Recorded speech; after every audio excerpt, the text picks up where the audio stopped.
Hello friends, कैसे हैं आप सब। उम्मीद है आप सब ठीक ठाक होंगे। आज हम अपना साइंस का टॉपिक करने जा रहे हैं, जिसमें मैं आज आपको विटामिन्स के बारे में पढ़ाऊँगी। जिसमें मैं आपको बताऊँगी कि उसके केमिकल जो नेम हैं, उनको केमिकल नेम्स को कैसे आप इजीली याद रख सकते हो। जैसे मेरे पास है एक ऑप्शन, रेट था 1 किलो टॉफ़ी का। तो मैंने अपने विटामिन्स को ऐसे लिख लेना, ABCDE एंड K। जो ए है, आर रेट, आर से मेरा हो गया रेटिनोल, इसको मैं इजीली लर्न कर सकती हूँ। था से मेरा थाइमन हो गया, एक से एस्कॉर्बिक एसिड, और किलो, किलो से मैं लर्न कर सकती हूँ कैल्सीफेरॉल। और टॉफ़ी, टॉफ़ी से क्या है मेरा टोकोफेरॉल। एंड का से क्या है फाइलोक्विनोन। ओके, नेक्स्ट नेक्स्ट है मेरे पास रात भर साकेत रोया पर खून ना रुका। इससे मैं कैसे लर्न कर सकती हूँ, अब ध्यान से देखिए। जैसे मेरे पास विटामिन्स हैं ABCDE एंड K। रात भर साकेत रोया पर खून ना रुका। ए से हमें होती है प्रॉब्लम रतौंधी, जो रतौंधी है र से रतौंधी भर। बी बेरी बेरी का रोग। साकेत स से सकर्वी। रोया, रोया से क्या है रिकेट्स। पर से प्रजनन। खून ना रुकना, खून ना रुका, इससे होती है खून ना रुकने की प्रॉब्लम विटामिन के से। और जो रतौंधी है वो कैसी होती है, उसके लिए क्या खाना चाहिए, इसकी कमी से रतौंधी होती है। गाजर खानी चाहिए, पपीता, मछली, अंडा, इन सब में विटामिन ए पाया जाता है। विटामिन बी के लिए बादाम है हमारे पास, मटर, मछली और अनाज। और सी स्कर्वी के लिए, स्कर्वी विटामिन सी जो है, इसमें हमें खट्टे फल खाने चाहिए। रिकेट्स जो है विटामिन डी है, जिसके लिए हमें दूध, अंडा, मशरूम और सूर्य की रोशनी, सनलाइट लेनी चाहिए। और ई जो है प्रजनन के लिए अखरोट, बादाम, सूखे मेवे आदि। खून ना रुकना विटामिन के की कमी से होता है, इसके लिए हमें लीफी वेजिटेबल्स खानी चाहिए, हरी सब्जियां खानी चाहिए, सोयाबीन का ऑयल। ओके स्टूडेंट्स, अब मैं आपको पढ़ाऊँगी डिजीज़ के बारे में। जो डिजीज़ हैं हमारे पास, उसमें बैक्टीरियल डिजीज़ है, वायरल डिजीज़ है, प्रोटोजोआ है एंड फंगल डिजीज़ हैं। जो बैक्टीरियल डिजीज़ है उसमें टाइफाइड आ जाता है, टाइफाइड बैक्टीरियल डिजीज़ है। टीबी बैक्टीरियल डिजीज़ है और कॉलेरा बैक्टीरियल डिजीज़ है। ठीक है, जो टाइफाइड है उसके लिए जो बैक्टीरिया है वो सैल्मोनेला टाइफी बैक्टीरिया है। सैल्मोनेला टाइफी बैक्टीरिया, जी आपने याद रखना है। ठीक है जी। देन वायरल, डेंगू जो है ये वायरल है। ठीक है, और ये कौन से मच्छर के काटने से होता है, एडिस मच्छर, AEDES, एडिस मच्छर नाम का मच्छर है जिसके काटने से डेंगू होता है। और एड्स है, ये भी वायरल डिजीज़ है, एंड चिकनगुनिया। ठीक है जी। देन है प्रोटोजोआ, प्रोटोजोआ में क्या है, ये सिंगल सेल है, सिंगल सेल होता है ये। और इसकी एग्जांपल है हमारे पास अमीबा। ठीक है जी। और इसमें एक और है मलेरिया। मलेरिया कैसे, malaria caused by the Plasmodium parasite होता है, ये प्लाज्मोडियम पैरासाइट है। ठीक है, और ये भी मच्छर के काटने से होता है। इसमें कौन सा मच्छर है, एनोफिलीज़ नाम का मच्छर है जिसके काटने से मलेरिया होता है। ठीक है जी। जो मलेरिया है that is caused by protozoan parasite plasmodium, जैसे कि मैंने आपको बताया। ठीक है जी। Malaria is found in more than 100 countries, ये 100 से ज़्यादा कंट्रीज़ में पाया गया मलेरिया। और mainly tropical regions of the world, जो वर्ल्ड के ट्रॉपिकल रीजन्स हैं वहाँ पे ये पाया जाता है। ठीक है जी। देन है फंगल, फंगल डिजीज़ जो है इसमें एथलीट फुट, पाँव में हो जाती है प्रॉब्लम, रिंग वॉर्म। ठीक है जी, ये डिजीज़ होती हैं। आई होप आप सबको समझ लग गई होगी। ओके, अब मेरे पास पॉइंट्स हैं जो आपने याद रखने हैं, पॉइंट्स टू बी रिमेंबर। इन पॉइंट्स में जो हमारे पास है, लार्जेस्ट ग्लैंड जो है वो है लीवर। स्मॉलेस्ट बोन जो है वो कान में होती है, जिसको हम स्टेप्स बोलते हैं, स्टेप्स इन ईयर। ठीक है जी। लॉन्गेस्ट थाई जो है वो, उसका नाम है फ्यूमर। जो इंसुलिन सिक्रेट करता है वो पेनक्रियाज में सिक्रेट करता है। ये ऐसे जो क्वेश्चन हैं वे हमें एग्ज़ाम में आ जाते हैं, ये एग्ज़ामिनेशन पॉइंट ऑफ व्यू से काफ़ी ज़्यादा इम्पोर्टेंट है। मैं आपको वही चीज़ें करवा रही हूँ जो एग्ज़ाम के पॉइंट ऑफ व्यू से काफ़ी ज़्यादा इम्पॉर्टेंट है। तो मेरी आप सबसे यही गुजारिश है कि इन सब पॉइंट्स को ध्यान से याद कीजिए, समझिए। ठीक है जी, मैं अपनी ओर से बहुत ही ईजी ढंग से आपको करवा रही हूँ। ठीक है स्टूडेंट्स। देन थायराइड ग्लैंड जो है वो डेफिशिएंसी ऑफ आयोडीन की कमी से ये डेफिशिएंसी हो जाती है और इसको गोइटर भी बोलते हैं। ग्रोथ हार्मोन जो है वो पिट्यूटरी ग्लैंड में होता है, ये ब्रेन में होता है ये वाला ग्लैंड। ठीक है जी। उसके बाद हमारे पास है फिब्यूला।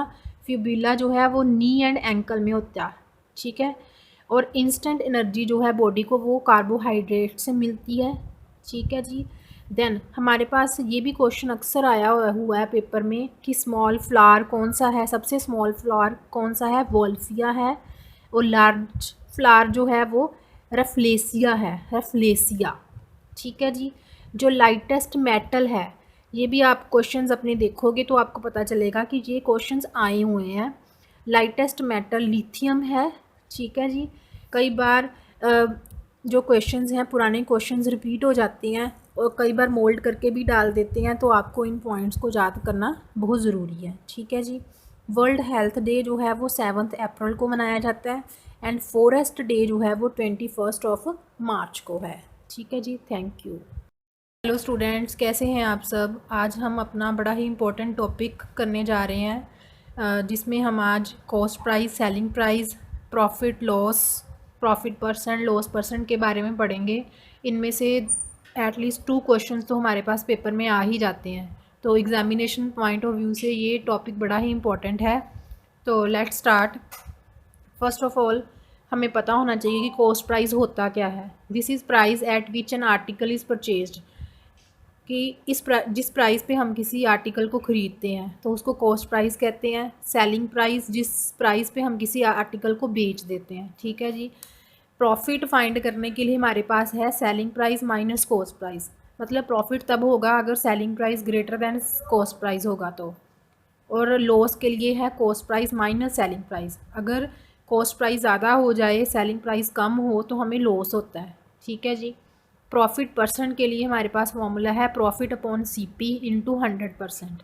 ये फार्मूलाज आपने लर्न करने हैं। प्रॉफिट भी कॉस्ट प्राइस के अंदर होता है और लॉस जो है, लॉस परसेंट जो है वो अगर हमने फाइंड करनी है तो उसके लिए भी loss upon cost price into 100% होता है। ठीक है जी। अब हमारे पास है एस पी फाइंड करने के लिए formula S P is equals to 100 plus P percent upon 100 into C P. और अगर लॉस दिया हुआ है आपको तो आपने एस पी फाइंड करना है, तो उसके लिए है 100 minus loss percent upon 100 into C P. C P means cost price. अब मेरे पास आपके लिए कुछ इंपॉर्टेंट क्वेश्चंस हैं, हम स्टार्ट करते हैं। क्वेश्चन नंबर 1 है a person bought a bike in ₹75,000। एक आदमी ने बाइक खरीदी है 75,000 में, but because of some reasons, किन्हीं कारणों के करके he had to sell it at a loss of 15%। उसने इसको 15% लॉस पे बेच देना है। What is the selling price of the bike. Bike का हमने सेलिंग प्राइस निकालना है। तो ये क्वेश्चन है तो सिंपल ही है बट है इम्पोर्टेंट है। जैसे आपने सेलिंग प्राइस निकालना है तो सेलिंग प्राइस के लिए मेरे पास लॉस के अंडर फॉर्मूला क्या है, 100 minus loss percent upon 100 into cost price.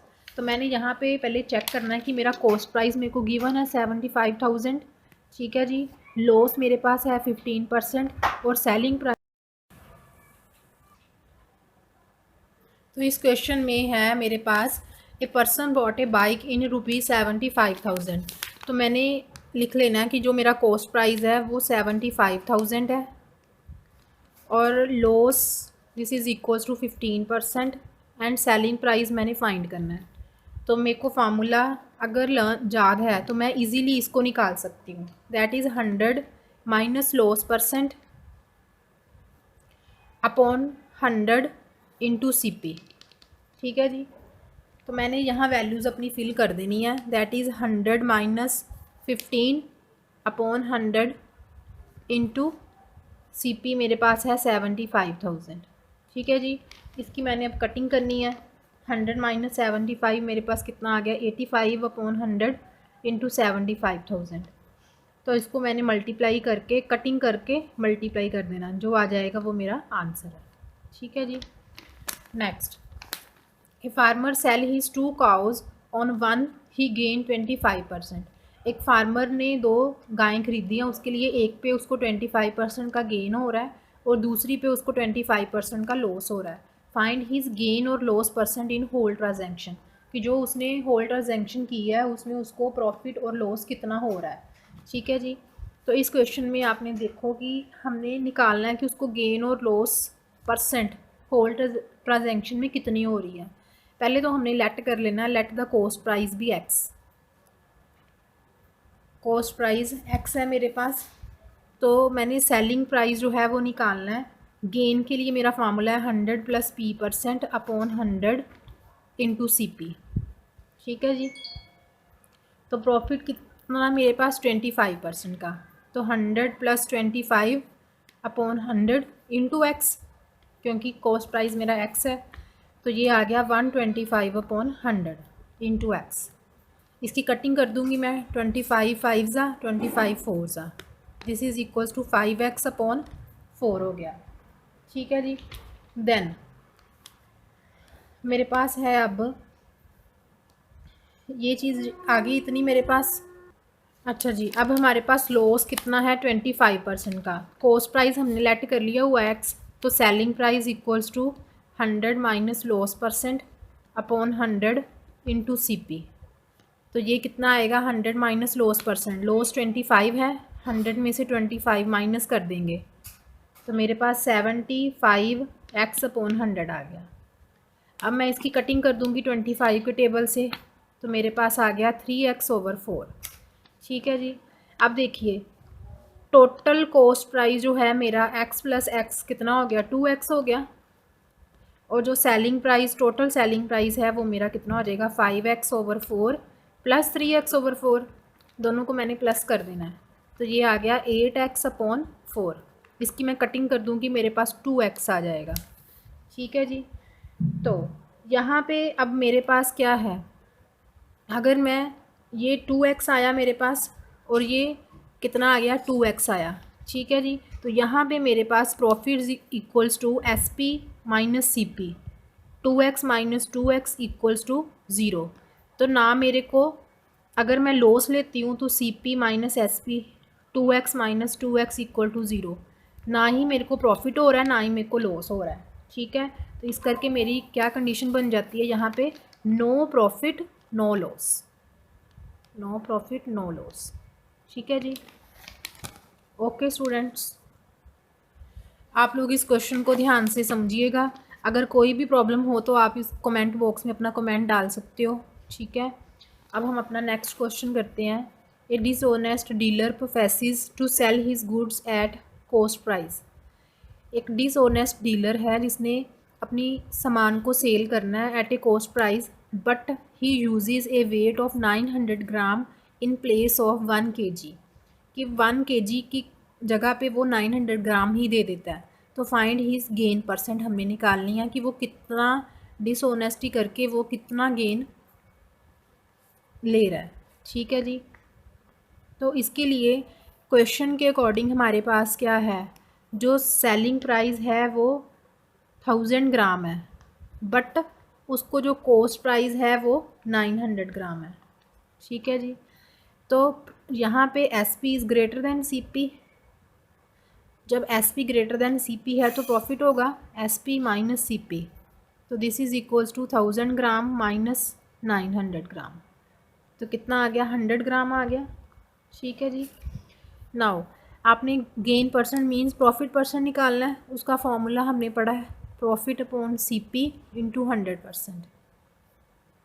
Profit मेरे को 100 ग्राम है और सी पी मेरा कितना है 900 ग्राम इंटू 100, तो यहाँ पे मेरा 20 कैंसिल हो जाएंगी, आ जाएगा 100/9%। ठीक है जी। प्रॉफिट परसेंट मेरा 100/9% आ जाएगा। मैं आपको इससे रिलेटेड और क्वेश्चंस भी बताऊंगी और आप लोग एग्जांपल्स के थ्रू इसको करके बड़े इजीली समझ सकते हो।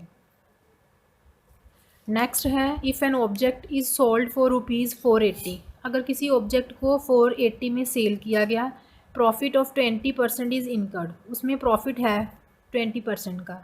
If this same object is sold for ₹580, अगर उसी ऑब्जेक्ट को 580 में बेच दिया तो प्रॉफिट परसेंट आपने निकालनी है। ठीक है जी, यहाँ पे भी हमने प्रॉफिट परसेंट निकालनी है, हमारा फॉर्मूला वही रहेगा, प्रॉफिट अपॉन CP इंटू 100% का।